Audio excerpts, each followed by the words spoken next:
নারীদের প্রতি অশালীন অঙ্গভঙ্গির মাধ্যমে উত্ত্যক্ত করার জন্য মোহাম্মদ খালিদ মাহমুদ হৃদয় খানকে গ্রেফতার করে সাভার থানা পুলিশ।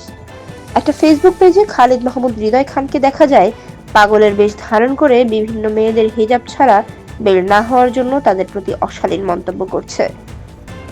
এটা তিনি সামাজিক যোগাযোগ মাধ্যমে ছড়িয়ে দিচ্ছেন এবং এতে করে সমাজের সব মেয়েদের হেয় করছেন।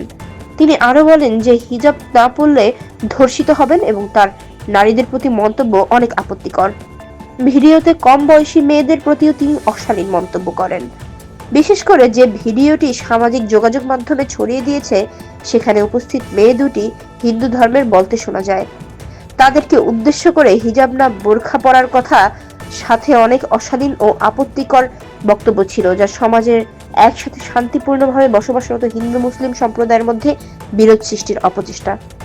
একই সাথে সমাজে মা বোনদের মধ্যে একটা বিভ্রান্তকর মেসেজ ছড়িয়ে দিচ্ছেন, এতে সমাজের সব নারীদের প্রতি পুলিশের দৃষ্টিভঙ্গি নেগেটিভ আকারে উপস্থাপন করছেন।